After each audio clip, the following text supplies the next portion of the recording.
On Kisses and Hugs Club today for singles and couples. Episode 77. From Discord to Harmony. The story of Naledi and Temba. In the heart of the vast African savanna, where the golden grass swayed gently under the warm breeze and the great mukwa tree stood tall like ancient sentinels, there lived a couple named Naledi and Temba. Their village was a place of tradition and community, where the rhythm of life followed the cycles of nature and the wisdom of the elders.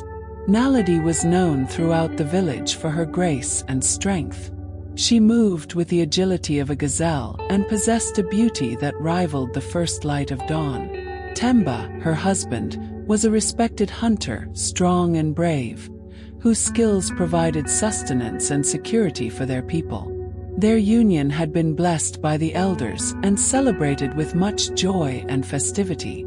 However, as time passed, the harmony in their home began to unravel, replaced by a discord that neither could fully understand. Temba often sat by the evening fire, his brow furrowed with frustration. "Naledi," he would say, "you do not make me happy." His words cut deep into Naledi's heart, leaving her feeling confused and hurt. She tried to fulfill her duties, caring for their home and family, but it never seemed to be enough for Temba. Naledi's upbringing had been starkly different from what Temba had experienced.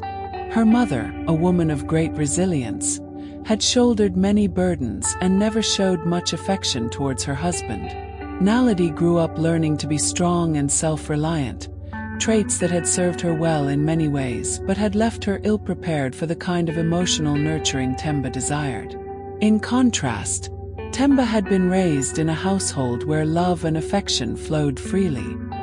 His mother was the epitome of warmth and tenderness. She made sure that her husband felt cherished and valued every single day. Temba had grown up witnessing this constant shower of love and affection, and he had come to expect the same from his own marriage. The differences in their backgrounds created a chasm between Naledi and Temba, a gap that seemed to widen with each passing day. They argued frequently, their words filled with frustration and disappointment. Temba would accuse Naledi of not caring for him, while Naledi felt unappreciated and misunderstood.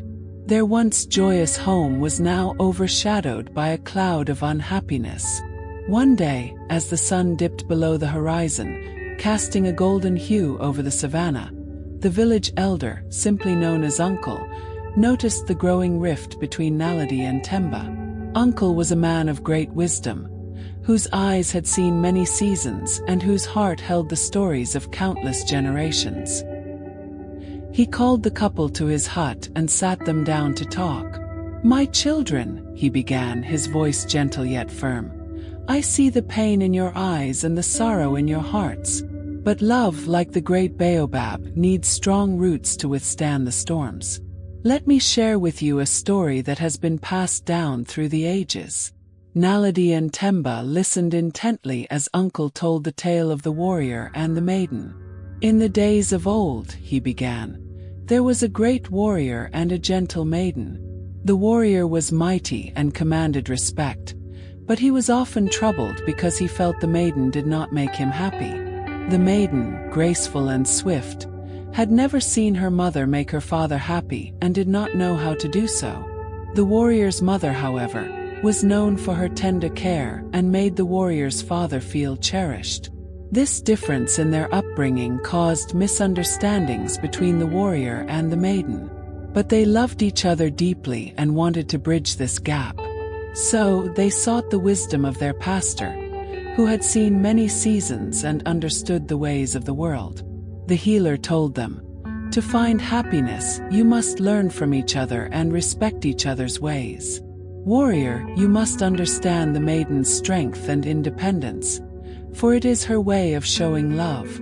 Maiden, you must learn to show the warrior your softer side, for it will warm his heart and bring peace to your union." The elder looked at Naledi and Temba and said, "Just as the warrior and maiden learned to understand each other, so must you." He then offered Naledi some wisdom on how she could make Temba happy. 1. Respect and honor. Always be eager to respect and defer to Temba. Honor him as the head. Respect him both publicly and privately. Respect him in words, thoughts, and deeds. 2. Shared decisions. Do not always insist on your own opinion. Let him take the final decision, but share your thoughts and listen to his. 3. Cheerfulness. Be cheerful and expressive. Do not let your heart be weighed down by silence. Share your joys and sorrows with him. 4. Playfulness. Be playful. There is a little boy in every man, and he needs to play sometimes to ease the pressures of life. Join him in his play and laughter. 5. Avoid nagging. Never nag at your husband. Constant complaining will drive him away. Instead, speak with kindness and patience. 6. Intimacy. Never deny him the warmth of your embrace. Be eager and excited to share moments of love, for it strengthens the bond between you. 7. Priority. Only God should be above your husband. Assure him that he is not competing with anyone else for your love or attention. 8. Prayer. Pray for Temba daily. Pray for wisdom, strength, and understanding. Talk to the Almighty on his behalf and ask for blessings upon your marriage. The trials and tribulations. With Uncle's guidance, Naledi and Temba began to make changes in their relationship. Naledi tried to show Temba more affection and respect, while Temba made an effort to appreciate Naledi's strengths and independence. Slowly but surely, they started to find common ground. However, their path to harmony was not without obstacles.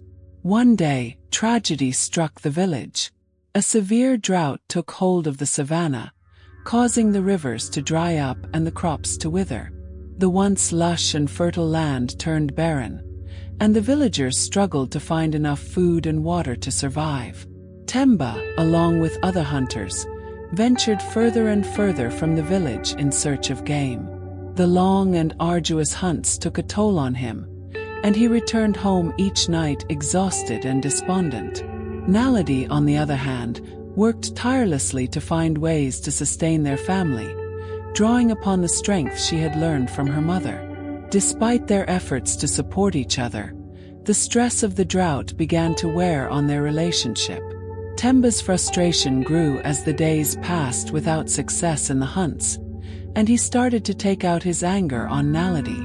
Naledi, feeling overwhelmed by the demands of survival and Temba's growing resentment, found it increasingly difficult to maintain her cheerfulness and playfulness. One particularly harsh evening, Temba returned home empty-handed and in a foul mood. He snapped at Naledi over a trivial matter, and she, exhausted and fed up, snapped back. Their argument escalated quickly, with harsh words and accusations flying between them. "You never support me," Temba shouted. "You don't care about my struggles. And you never appreciate what I do," Naledi retorted. "You think everything is my fault." Their voices echoed through the village, drawing the attention of the other villagers. Uncle, hearing the commotion, hurried to their hut. He entered to find them both in tears, their anger spent but their hearts still aching. "Enough," he said softly but firmly. "This drought has tested us all, but we must not let it destroy what we hold dear." He sat them down and reminded them of the story of the warrior and the maiden. "You must remember to learn from each other and to respect each other's ways. This drought is a trial, but it is also an opportunity to grow stronger together. A lesson in unity." Inspired by Uncle's words, Naledi and Temba made a renewed effort to support each other through the difficult times. Naledi began to involve Temba more in the decision-making process at home, valuing his input and making him feel respected. Temba, in turn, started to express his appreciation for Naledi's hard work and resilience, showing her the affection and understanding she needed. They also found solace in the simple joys of life. Despite the drought, they made time to laugh together, to play, and to share their hopes and fears. Naledi remembered Uncle's advice about playfulness and began to engage Temba in light-hearted activities, which helped to lift his spirits. Temba, realizing the importance of emotional connection, started to open up to Naledi about his worries and frustrations, creating a deeper bond between them. The drought persisted, but the strength of their relationship helped them endure the hardships. They found ways to support their village, working together to dig wells and find new sources of food. Their unity inspired others, and the village slowly began to recover, drawing upon the collective strength and resilience of its people. The return of prosperity. After many moons, the rains finally returned. The savannah, once parched and barren, burst into life as the rivers flowed again and the crops flourished. The village celebrated the end of the drought with a grand feast, filled with music, dance, and laughter. Naledi and Temba, having weathered the storm together, found their love stronger than ever. They had learned valuable lessons about respect, understanding, and the importance of emotional connection. Their home, once filled with discord, now radiated with harmony and joy. Uncle, witnessing their transformation, smiled and spoke to the villagers. Naledi and Temba have shown us that love is not just about grand gestures or material comforts. It is about understanding, respect, and the willingness to learn and grow together. May their story inspire us all to nurture our relationships and to find strength in unity. As the sun set on the village, casting a golden glow over the savannah, Naledi and Temba stood hand in hand, grateful for the journey they had undertaken together. They knew that there would be more challenges ahead, but they were confident in their ability to face them side by side. The legacy of love. Years passed, and Naledi and Temba became elders in their own right, sharing their wisdom and experiences with the younger generations. They told their story to their children and grandchildren, emphasizing the importance of understanding and respect in a marriage. Naledi often shared her mother's lessons of strength and resilience, while also teaching the importance of emotional connection and affection. Temba, on the other hand, taught the young men of the village the value of appreciating their partners and expressing their love openly. Their story became a cherished part of the village's folklore, a reminder of the power of love and unity. The tale of the warrior and the maiden, and the wisdom of Uncle, were passed down through the generations, guiding the hearts and minds of the villagers. Conclusion.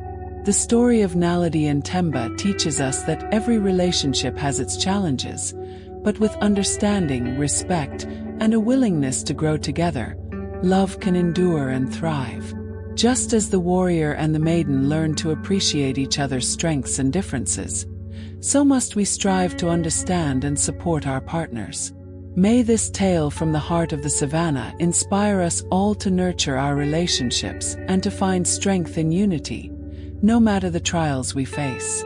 And may the wisdom of Uncle remind us that love, like the great Mukwa, needs strong roots to withstand the storms. Do you want more?